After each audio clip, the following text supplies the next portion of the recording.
Cassandra, the prophet cursed to be right and never believed. High on the walls of Troy, a young woman screams a warning meant to save every soul below. Every single word pouring from her mouth is true, and not one living person will ever believe her. This is a curse far crueler than blindness, crueler even than the quiet mercy of death. What use is seeing the future clearly if the entire world is certain that you are lying? First, the gift that damns her. Her name is Cassandra, Princess of Troy, beloved daughter of King Priam and Queen Hecuba. Her twin brother Helenus shares her gift of sight, yet he alone is spared the terrible curse. She is radiant and clever and adored, and one day the sun god himself descends to want her.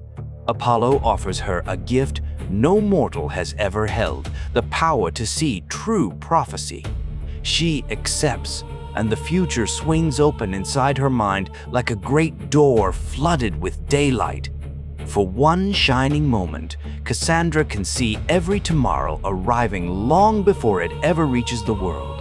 She sees harvests not yet planted, children not yet born, and kingdoms not yet fallen to dust.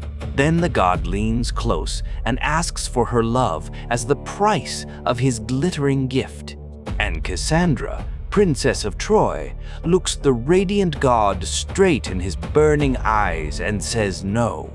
Fury rolls across Apollo's face like a black storm swallowing the whole of the morning sun.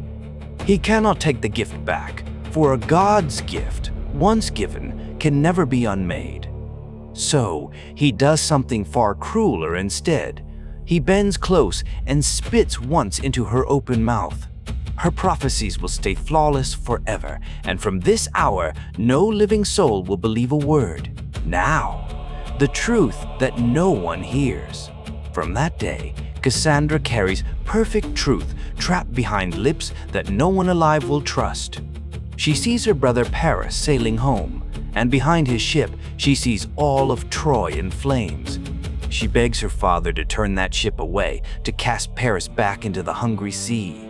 They only pat her hand and call her mad, and Paris strolls in through the golden gates. In his arms rests Helen, the stolen queen, and behind her sail 1,000 hungry Greek ships. Cassandra watches the war she foretold arrive exactly and cruelly on the shore beneath her feet. No comfort reaches her, no ally stands beside her, only the endless certainty of what will come. For 10 long years, the Greeks batter Troy, and for 10 years, she sees each death approaching. She knows which men will fall at dawn. She screams their names aloud. Still, nobody ever listens. Each morning, she wakes, already grieving the men who will die before the sun goes down. Imagine knowing every grief before it lands and being powerless to stop even one of them. Then comes the morning of the horse. So, one dawn. The Greek camp stands empty, and a towering wooden horse looms upon the silent sand. The whole city cheers, the war is over, and the gods, they believe, have handed them victory. But Cassandra sees straight through the timber to the armed men breathing quietly in the hollow dark. She hurls herself against the horse, clawing the wood, shrieking to anyone that it hides a trap. Her own people laugh, drag her away, and haul the great horse through Troy's gates in triumph. She stands alone in the cheering crowd, the only living person who truly understands what has arrived. That night, while the city sleeps drunk on its joy, the belly of the wooden horse opens, and everything she foresaw comes true. Fire climbs the towers of Troy, and every scream she ever foretold comes true all at once. Her brothers fall, her father dies, the great city she fought to save burns down around her. Everywhere she turns, she meets a future she announced, and no one, not once, chose to believe. She runs to the temple and clings to the cold statue of Athena, begging her for sanctuary. But Ajax finds her there, tears her from the goddess, and drags her away into the dark. Even the gods recoil at the sin, and Athena's rage will hunt the Greek fleet all the way home. Cassandra saw this too. She saw it coming and could not lift a single hand to stop it. Then a conqueror claims her. When the smoke finally clears, a king named Agamemnon claims the broken princess as his prize. He hauls her across the wine-dark sea to Mycenae, proud of the treasure chained at his side. The other captives weep for a home now gone, but Cassandra weeps for the horror still ahead. But Cassandra already knows the golden palace waiting to greet them is soaked in generations of blood. She sees a wife upon the throne, a knife behind her smile, a marble bath running red.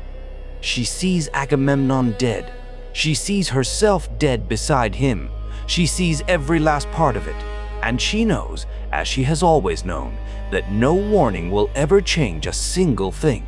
Home to a waiting knife, the chariot rolls through the gates of Mycenae, and Clytemnestra waits for them with open arms.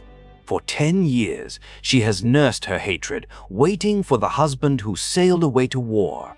Beside her lover Aegisthus, she has sharpened her vengeance patiently, year after bitter year. Cassandra stops upon the palace steps and smells the death waiting patiently behind the towering doors. She will not go inside.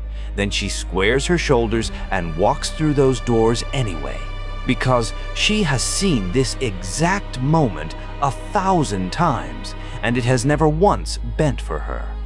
Inside, Clytemnestra casts a net over the king and strikes him down helpless in his own bath. Then she turns, calm and terribly certain, and comes for the captive prophet, Princess of Troy. Cassandra does not run. She has known this final hour since long before she reached these walls. The doors swing shut. The screaming stops. The last true seer of Troy falls silent forever. So what was the curse truly? Here lies the real horror at the heart of her story, sharper than any Greek blade.